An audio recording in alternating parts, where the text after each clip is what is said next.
একটি গরিব মেয়ে যাকে সবাই গরিবদের সিন্ড্রেলা বলে ডাকতো। সে তার কোম্পানির বসের জন্মদিনের পার্টিতে গিয়েছিল, কিন্তু সেখানে কিছু অসভ্য এবং লোভী মহিলারা তাকে নিয়ে মজা করতে শুরু করে, আর তারা তার পোশাক ছিনে দেয় এবং সবার সামনে তাকে গ্রামের অশিক্ষিত মেয়ে বলে অপমান করে। কিন্তু তারা জানতো না যে এখানে যার জন্মদিনের পার্টি চলছে সেই বসই এই মেয়েটির নতুন স্বামী। আসলে কিছুদিন আগে মেয়েটির লোভী মাসি মাত্র 10 লক্ষ টাকা যৌতুকের জন্য মেয়েটিকে এক 50 বছর বয়সী বৃদ্ধের সঙ্গে বিয়ে দিয়ে দিচ্ছিল। আর সেই বুড়ো লোকটি শুধু তার থেকে 30 বছরের বড়ই ছিল না, বরং সে চরিত্রহীন ছিল। আর তাই বিয়ের দিন মেয়েটি সবার সামনে সেই বিয়ে ভেঙে দেয়। এটা দেখে মেয়েটির মাসি তাকে হুমকি দেয় যে যদি সে বিয়ে না করে তবে তার পা ভেঙে দেবে। কিন্তু মেয়েটি একদমই ভয় পায় না। সে সঙ্গে সঙ্গে বিয়ের মণ্ডপ থেকে নেমে সেখানে উপস্থিত এক স্মার্ট এবং সুদর্শন যুবকের হাত ধরে। এরপর সে তাকে বলে কোনো যৌতুক লাগবে না, কোনো গয়নাও লাগবে না, বিনামূল্যে বউ চাও কিনা? যদি চাও তাহলে এখনই আমাকে বিয়ে করো। মেয়েটি তাকে টেনে মণ্ডপে নিয়ে গিয়ে বিয়ের জন্য রাজি করিয়ে নেয় এবং তারা সঙ্গে সঙ্গে বিয়ের সার্টিফিকেটও তৈরি করে ফেলে। এভাবেই প্রথম দেখাতেই তারা স্বামী স্ত্রী হয়ে যায়। কিন্তু মেয়েটি তখনও জানতো না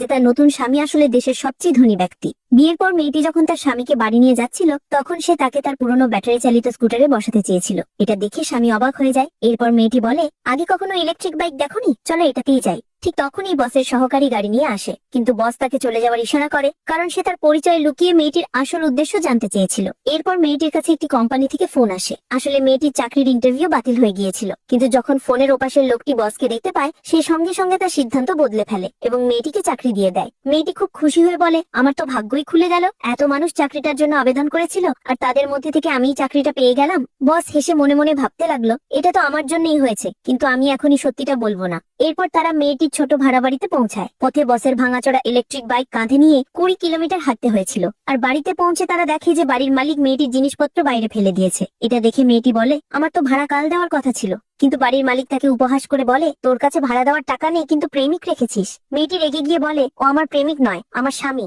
বসও তখন বলে হ্যাঁ আমি ওর স্বামী। কিন্তু বাড়ির মালিক খুব অহংকারী ছিল। সে বলতে থাকে যে সে বড় কোম্পানির সাথে জড়িত আর তার জমিতে একটি বড় প্রজেক্ট হতে চলেছে। ঠিক তখনই বস লুকিয়ে তার সহকারীকে মেসেজ পাঠিয়ে প্রজেক্টটি বাতিল করিয়ে দেয়। এই খবর শুনে বাড়ির মালিক সেখানে অজ্ঞান হয়ে পড়ে যায়। পরের দিন বস মেয়েটিকে কোম্পানির পার্টিতে ডাকে। আসলে সে তার জন্মদিনের পার্টিতে সবাইকে জানাতে চেয়েছিল যে এই মেয়েটি তার আসল স্ত্রী এবং সবার সামনে তাকে বিয়ের আংটি পরাতে চেয়েছিল।